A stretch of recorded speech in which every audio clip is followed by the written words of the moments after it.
사람들이 비전이라는 단어를 쓸 때는 현재에서 미래를 내다보는 것으로 사용합니다. 그러나 진정한 비전은 미래에서 현재를 내다보는 것입니다. 우리는 미래를 준비하는 현재를 살아야 합니다. 그럼 어떻게 하면 현재 가장 확실한 준비를 할 수 있을까요?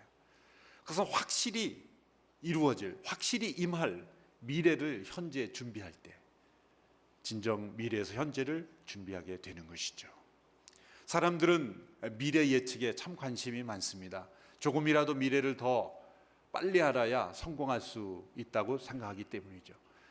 그럼 어떤 인간도 미래를 진정 예측할 수 있는 사람은 없습니다. 다 추정할 뿐입니다. 소위 미래 예측이라는 책이나 그런 내용들이 나오면 사람들이 언제나 즐겨 봅니다. 미래 트렌드를 읽는다라는 그러한 그 문장만 나와도 사람들이 관심을 기울입니다.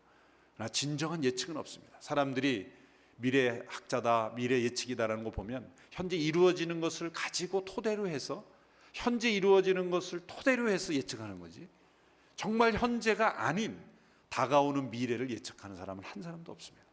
그럼 오직 성경만이 100% 아직 현재 이루어지지 않은, 현재는 어떤 현상도 나타나지 않는 미래에 확실히 있을 그런 일들을 예언하는 책입니다. 성경이야말로 진정 미래학 교과서입니다. 성경은 100% 틀림없는 하나님의 미래 예언인 줄로 믿습니다. 성경에 예수님이 오신다, 메시아가 오신다라는 예언이 직간접적으로 한 456번 정도 나온다 그렇습니다. 그런데 예수님이 다시 오신다라는 그런 예언, 예수님의 재림에 대한 예언이 1518번 직간접적으로 그렇게 많은 분량의 그런 예언이 나오고 있습니다. 예수님의 초림에 관한, 처음 오심에 관한 예언이 확실히 이루어졌다면 예수님의 다시 오심에 대한 예언이 확실히 이루어지지 않겠습니까? 너무나 분명한 미래에 대한 예언인 것입니다. 예수님께서 이 땅에 오심으로 천국이 왔습니다. 예수님이 이 땅에 오심으로 처음으로 하신 말씀은 회개하라, 천국이 가까웠느니라. 천국이 왔다는 것입니다. 우리가 천국을 찾아가는 것이 아니라 천국이 우리에게 온 것입니다. 그러므로 우리가 들어갈 수 있게 된 거죠. 그러나 천국은 아직 완성되지 않았습니다. 그래서 그러므로 우리는 이중국적자들입니다. 이 세상에 속해 살면서 동시에 천국에 속해 사는 이중국적자들이죠. 그 천국이 예수님이 다시 오심으로 완전히 이루어질 것입니다. 그날을 우리는 소망하며 살 것입니다. 역사는 아무 의미 없이 흘러가고 있는 것이 아닙니다. 역사에는 목적이 있습니다. 역사에는 마지막이 있습니다.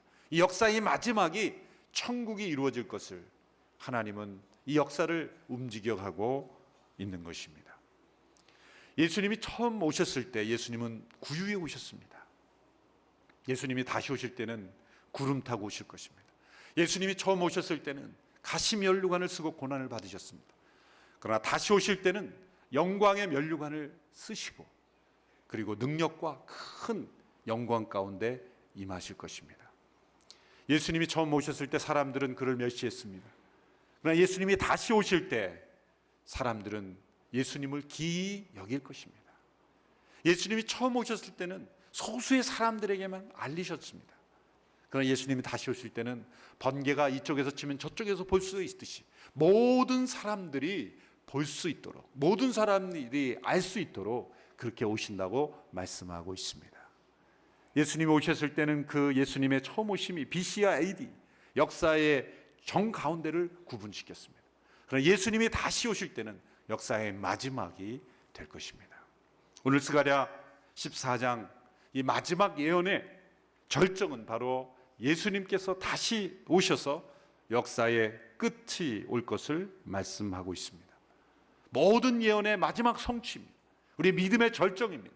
그리고 이 땅을 살아가는 우리의 삶의 결론인 것입니다. 오늘 우리가 함께 읽은 이 본문 스가랴 14장의 마지막 예언에 보면 예수님의 다시 오심에 대하여 세 가지 중요한 문제에 대해서 예언하고 있습니다. 첫째는 언제 오시는가? 둘째는 어떻게 오시는가? 그리고 세 번째는 왜 오시는가? 첫째, 언제 오십니까? 우리가 알다시피 아무도 모르고 오직 하나님만 아십니다. 오늘 스가랴 14장 7절의 말씀을 보십시오.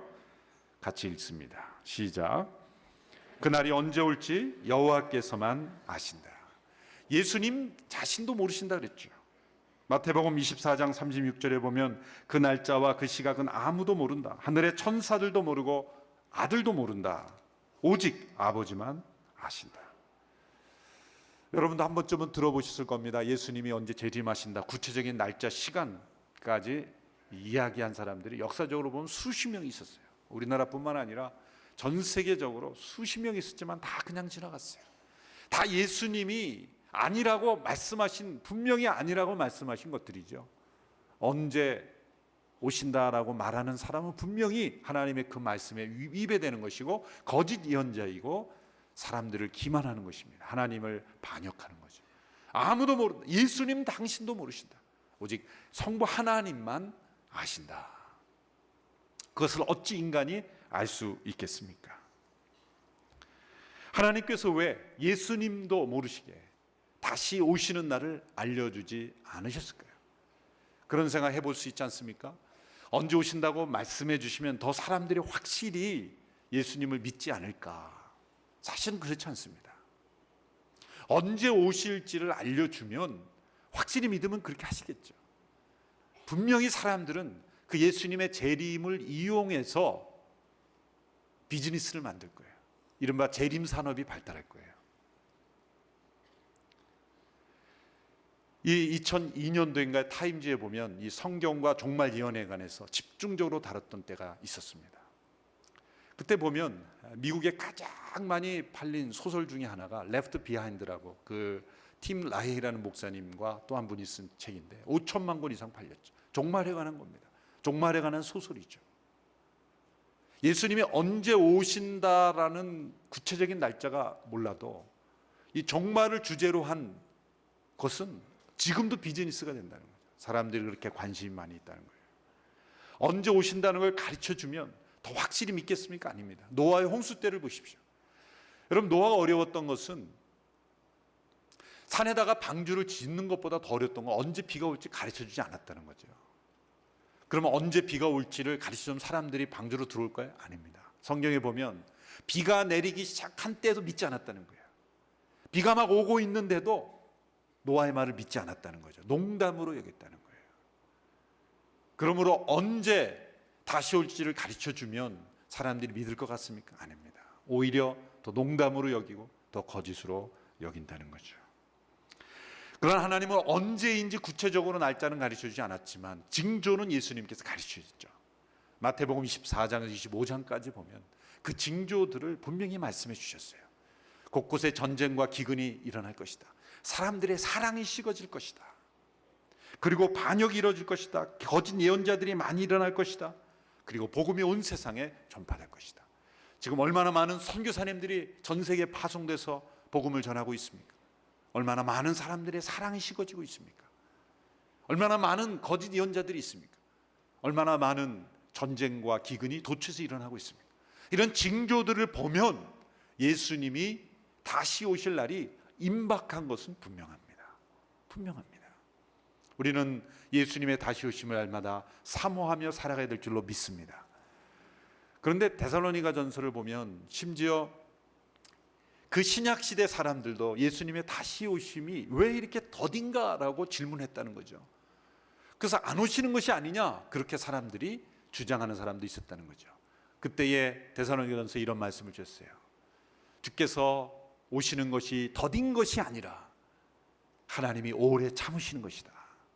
모든 사람들이 다 회개하여 구원 얻기를 바라는 하나님의 오래 참으심, 하나님의 인자하심 때문에 재림이 더디어지는 것이다. 그러므로 이것을 잊지 말라. 주께는 하루가 천년 같고 천년이 하루 같음을 잊지 말라. 기가 막힌 말씀이죠. 예수님 오신 지 이제 2013년을 맞이하고 있는데 이 공식에 대입하면은 예수님 오신 지 며칠인 거예요? 이틀밖에 안 지난 거예요. 이틀밖에 안 지난 거예요. 계산이 너무 어렵습니까? 2013년이니까 천년이 하루 같으니 그러므로 하나님께서 하루만 내가 더 참자. 그럼 우리에게는 몇 년이 주어지는 거예요? 천년이 주어지는 거예요. 그러니까 천년 동안에 사는 사람들은 하나님이 오래 참으심으로 하루를 더 주신 건데, 그러니까 그 많은 기간을 하루처럼 참으신 하나님. 그러므로 종말이 더디다고 생각할 것이 아니라 언제 올지 모르는 그 다시 오심을 날마다 예비하며 살아야 될 줄로 믿습니다. 그래서 예수님께서 비유로 드신 것이 그 유대 당시의 결혼을 비유로 드신 거죠. 왜냐하면 오늘 이 시대의 결혼은 신랑 신부가 날짜 정확한 시간을 맞춰서 결혼식을 시작하지 않습니까? 그런데 유대 관습에서는 신랑이 언제 나타날지를 몰라요.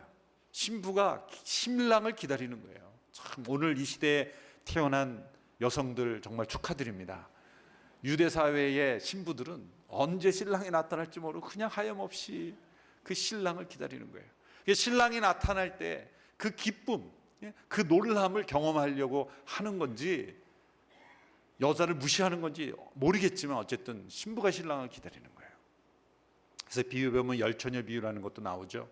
그래서 5명은 기름을 준비해서 신랑이 왔을 때 맞이할 수 있었지만 이 5명은 기름을 준비하지 않아서 신랑이 왔을 때 비로소 기름을 사러 나가서 신랑을 만나지 못했다. 그런 비유가 나오는 이유가 바로 거기 있는 거죠. 근데 이 신부가 신랑이 언제 나타날지 모르고 기다리는 것, 바로 그것이 예수님의 다시 오심을 기다리는 우리의 자세야 된다는 거예요. 신랑 대신 예수 그리스도는 언제 다시 오실지 모릅니다. 그러나 분명한 것은 반드시 다시 오신다는 거예요. 그러므로 우리는 날마다 기름을 준비한 5 처녀와 같이 다시 오실 신랑을 준비하며 살아가야 될 줄로 믿습니다. 언제 오실지는 아무도 모른다. 둘째로 어떻게 오시는가에 대해서 오늘 본문에 말씀하고 있어요. 3가지 현상과 함께 오신다고 말씀합니다. 예수님의 다시 오심은 마지막 전쟁과 함께 오신다고 말하고 있습니다. 왜냐하면 예수님이 다시 오시는 그날이 심판의 날이기 때문입니다. 오늘 본문 1절에서 3절까지의 말씀을 함께 읽도록 하겠습니다. 시작. 여호와께서 심판하실 날이 다가오고 있다. 그날이 오면 너희의 물건을 빼앗은 자들이 너희 앞에서 서로 나눠 가질 것이다. 내가 모든 나라들을 예루살렘에 불러 모아 예루살렘과 싸우게 할 것이다. 그 성읍은 함락되고 집은 약탈당하며 여자들은 겁탈당할 것이다. 그 성읍 백성이 2분의 1이나 포로로 사로잡혀 갈 것이다. 나머지 백성들은 죽임당하지 않고 그 성읍에 남아 있을 것이다.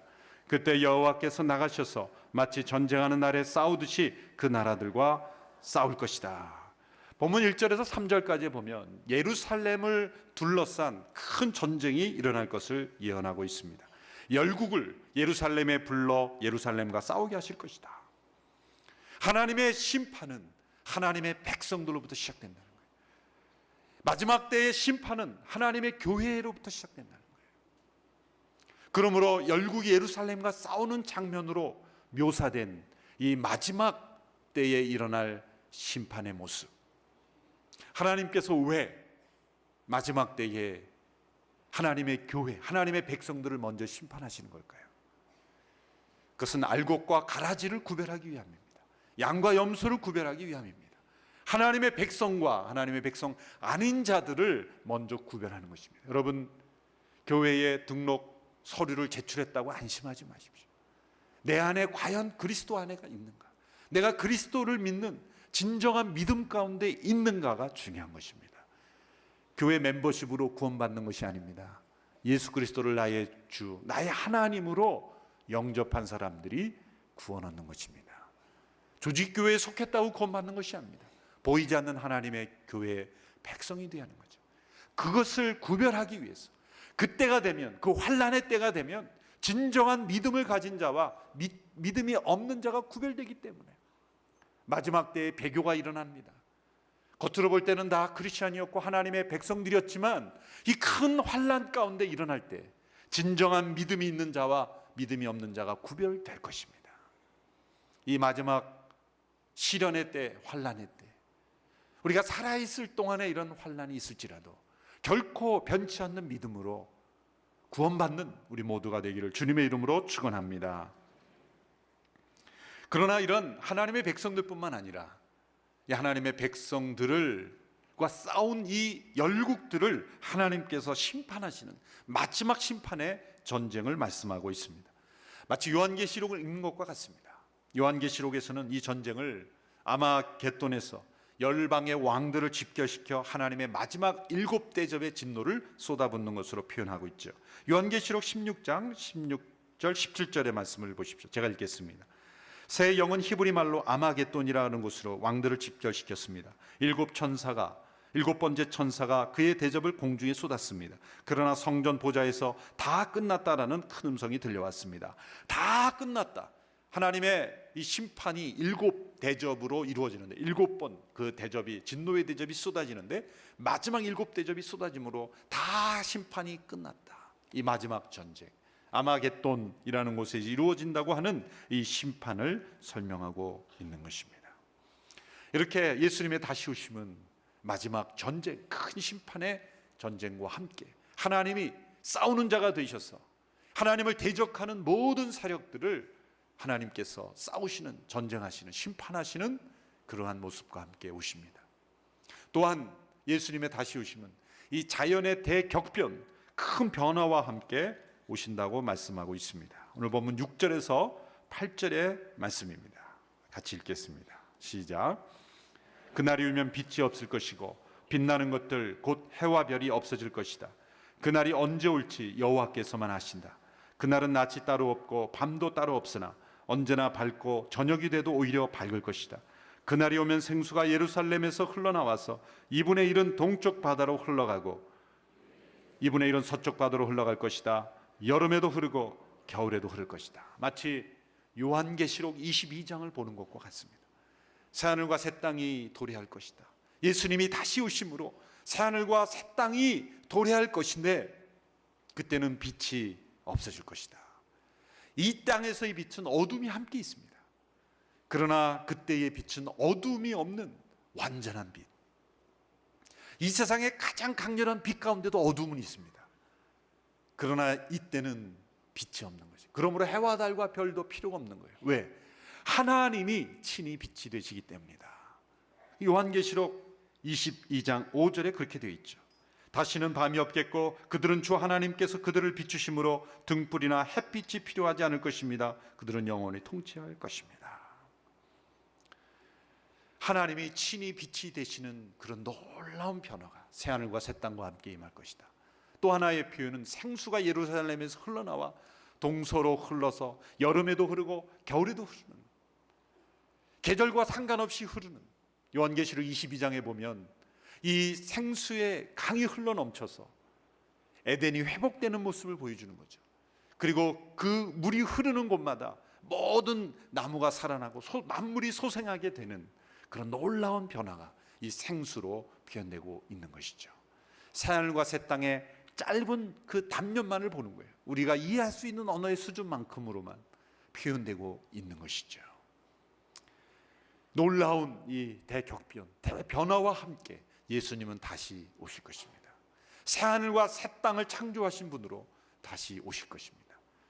또한 예수님의 다시 오심은 거룩한 사람들과 함께 오신다고 말씀하고 있어요. 오늘 본문 14장 5절 후반부에 보면 이렇게 되어 있습니다.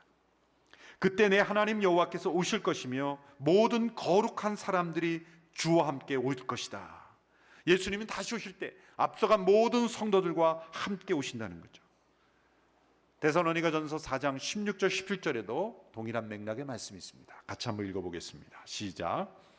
주께서 호령과 천사장의 소리와 하나님의 나팔 소리와 함께 친히 하늘에서 내려오실 것인데 그리스도 안에서 죽은 사람들이 먼저 일어나고 그 다음에 우리 살아남아 있는 사람들이 그와 함께 구름 속으로 들려 올라가 공중에서 주를 만나게 될 것입니다. 그리고 우리는 영원히 주와 함께 있을 것입니다. 예수님 다시 오실 때 우리는 예수님만 만나는 것이 아니라 앞서간 믿음의 선배들도 함께 만나는 것입니다. 하용조 목사님도 만나게 될 것입니다. 여러분의 부모님도 만나게 될 것입니다. 예수님이 다시 오실 때 앞서간 믿음의 성도들과 함께 만나게 될 모습, 어떻게 오시는가를 설명하고 있습니다. 근데 중요한 것은 언제 오시는가, 그리고 어떤 모습, 어떤 현상과 함께 오시는가 보다 더 중요한 것이 있어요. 왜 다시 오시는 거예요? 왜 다시 오시는 거예요?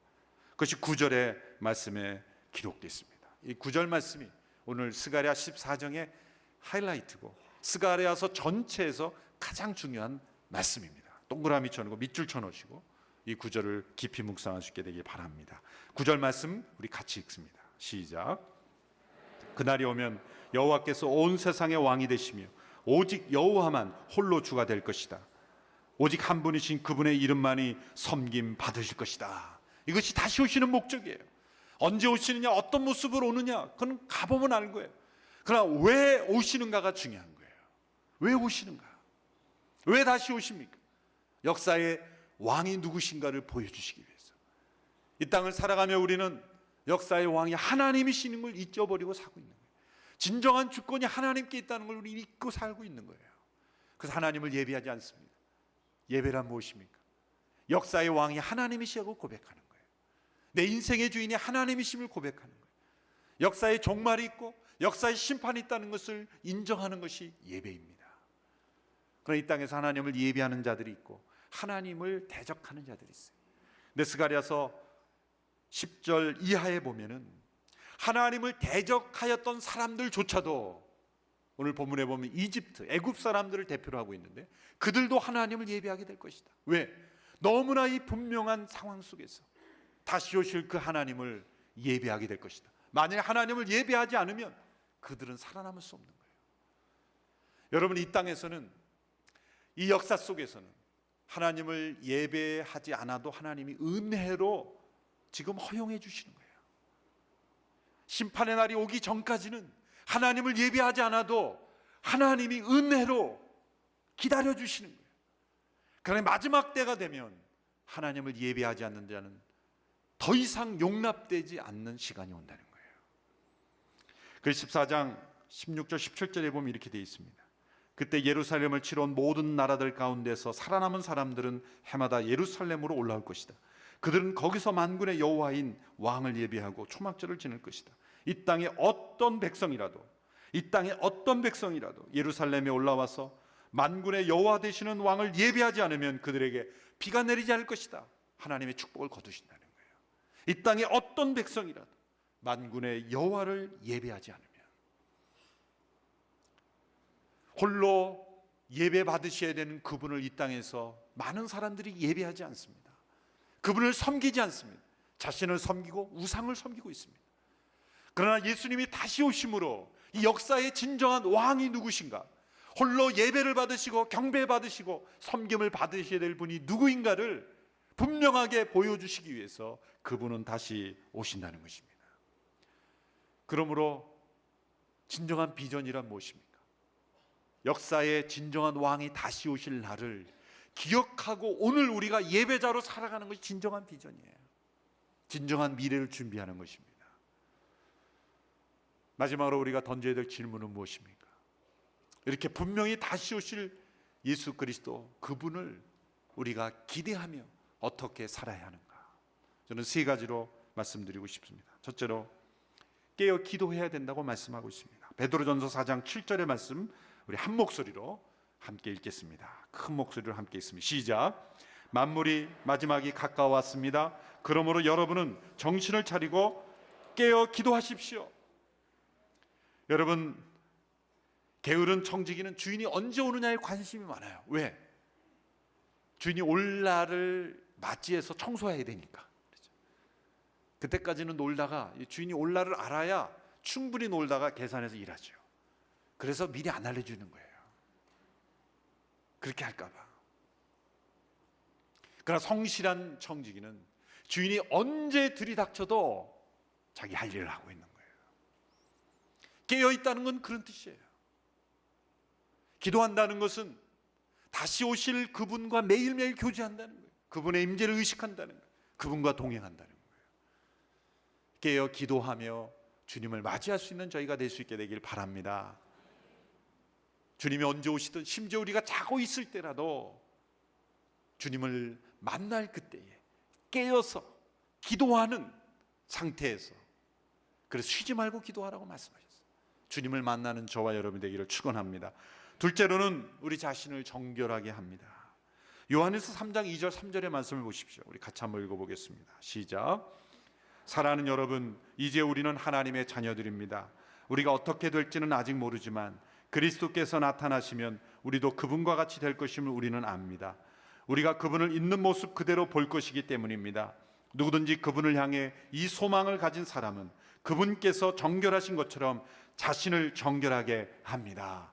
예수님이 다시 오심을 확실하게 소망하는 사람은 어떻게 한다고요? 주님을 만날 그때에 주님이 정결하신 것처럼 자신을 정결하게 한다는 것입니다. 사단의 목적은 주님을 만날 때 부끄럽게 하는 것입니다. 기대하지 않게 하는 것입니다. 자신을 더럽히는 것입니다. 이 소망을 가지지 않은 사람은 더럽게 사는 겁니다. 그러나 주님이 다시 오신다는 그 믿음과 소망 가운데 살아가는 사람은 날마다 자신을 정결하게 살아가는 줄로 믿습니다. 첫째는 깨어 기도하는 것, 둘째는 자신을 정결하게 하는 것, 세 번째는 잘 이해하셔야 됩니다. 세 번째 보면 마태복음 25장에 보면 예수님께서 마지막 때에 다시 오실 때에 우리를 대하실 때 어떻게 대하시는가, 평가의 기준이 뭐냐면 예수님을 마치 우리가 한 번 이상 만난 것처럼 대하신다는 거예요. 예수님은 다시 오실 거지만 이미 여러 사람의 모습 속에서 이미 숨어 계신 그 예수님을 우리가 만난 것으로 우리를 대하신다는 거예요. 마태복음 25장에 보면 이런 말씀이 나옵니다. 어떤 사람들을 예수님이 마지막 때에 다시 오셔서 만나게 될 때에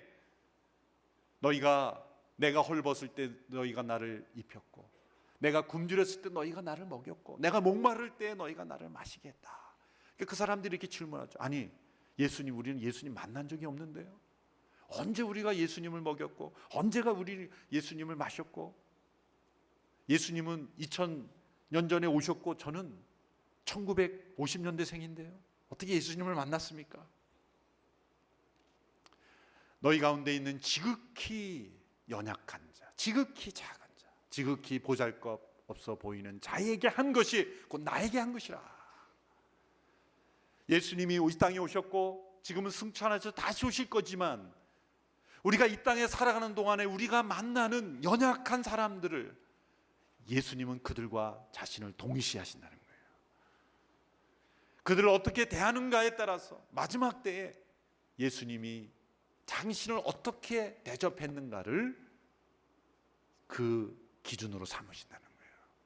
예수님이 다시 오심을 준비하는 가장 지혜로운 방법은 무엇입니까?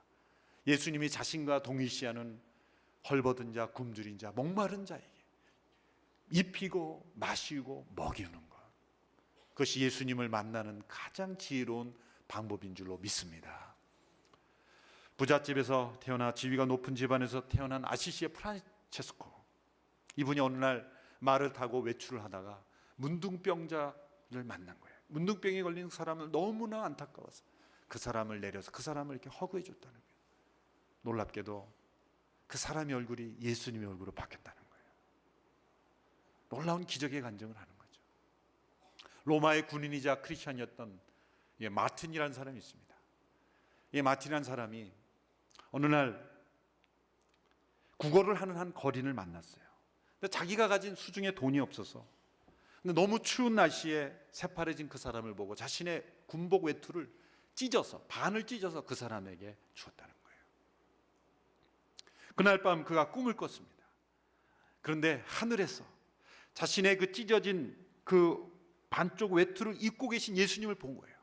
근데 옆에 있는 천사가 이렇게 예수님께 질문했다는 거죠. 예수님, 우리 예수님은 찢어지고 오래된 외투를 입고 계십니까? 누가 그것을 줬습니까? 그랬더니 예수님이 이렇게 대답하셨다는 거예요. 나의 종 마틴이 내게 주었노라. 나의 종 마틴이 내게 주었노라. 외투 얘기가 나니까 제 경험이 있습니다. 제가 이런 분들과 동일한 위치에 있는 분이라는 뜻이 아니라는 잘 이해하시기 바랍니다. 제가 군대에 있을 때 월급을 모아서 좋은 외투를 하나 샀어요. 오리털 잠바로 앞뒤 양면으로 된 너무 좋은 외투였어요. 정말 요즘처럼 아주 추웠어요. 근데 외투가 너무 좋은 거였기 때문에 자랑하려고 안에는 얇은 셔츠만 하나 입고 이렇게 외투를 입고 외출을 했습니다. 지하철을 탔는데 사람들이 빽빽하게 있는데 잡을 데가 없어서 이렇게 위에 보니까 잡을 데가 빈 공간이 있어 그쪽에 갔어요. 그랬더니 가는 순간 이상한 냄새가 나는 거예요. 왜냐하면 사람들이 왜 거기에 없는지를 알았어요. 한 노숙자가 술에 취해 누워 있는데 한 의자를 전부 장의자에 혼자 누워 있는 거예요. 사람들이 냄새가 나니까 거기 있을 수가 없어서 다른 곳에 있었는데 나는 자리가 위에만 보고 가다가 밑을 못 본 거죠. 그래서 이제 그 위치에 서 있었는데 아플싸 이제는 다시 돌아갈 수가 없어요. 그래서 조금만 참자 그러고 있었는데 갑자기 하나님께서 제 마음속에 너가 며칠 전에 산 그 외투를 벗어서 덮어주라는 거예요. 아니 이럴 수가. 평소에 잘 들리지 않던 하나님의 음성이. 근데 그분은 이 런닝 셔츠 하나만 입고 있었어요.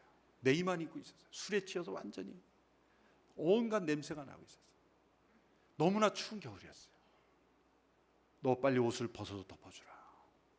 제가 그 음성을 한번 거역해봤어요. 뒤로 돌았어요. 못 들은 척하고 뒤로 돌았더니 더 잘 보이는 거예요. 그 반사가 돼가지고 막 그 하나님께서 벗어서 빨리 덮어주라.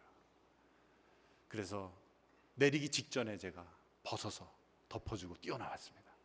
그날 저는 얼어 죽는 줄 알았습니다. 오늘 이 본문을 보내면서 그때 장면이 생각이 났어요. 그 사람과 함께 하신 예수님, 저를 높이려고 한 것이 아니니까 양해하시기 바랍니다. 우리가 이 땅을 살아가면서 만나는 많은 사람들, 그 가난하고 헐벗고 굶주린 사람에게 우리가 한 것을, 주님은 나에게 한 것으로, 그 사람이 예수님을 믿든 안 믿든 술에 취한 사람이든 하나님을 욕하는 사람 상관없이 예수님은 그들과 함께 계시기에 그들에게 행한 것을 예수님이 다시 오실 때 내가 나에게 입을 옷을 주었지, 내가 나에게 먹을 것을 주었지, 내가 나에게 마실 물을 주었지 라고 주님은 우리를 평가하신다는 겁니다. 오늘 쪽방촌에서 역 근처에서 방황하는 그런 사람들을 돕는 비전원고로 합니다. 우리의 마음을 다해 주님 다시 오심을 준비하는 아름다운 예물이 될 수 있게 되기를 주님의 이름으로 축원합니다. 그리스도인의 삶은 현재가 미래를 결정하는 삶이 아니라 미래가 현재를 결정하는 삶입니다. 역사의 마지막이 오늘 현재를 결정하는 삶입니다. 예수님이 다시 오심이 오늘 우리의 삶을 결정하는 사람입니다. 그러므로 깨어 기도하는 저희가 될 수 있게 되기를 바랍니다. 날마다 자신을 정결케 하게 되기를 바랍니다. 그리고 연약한 자와 함께 하시는 그 주님을 날마다 섬기며 살아가는 우리 모든 성도들 다 될 수 있게 되기를 주님의 이름으로 축원합니다.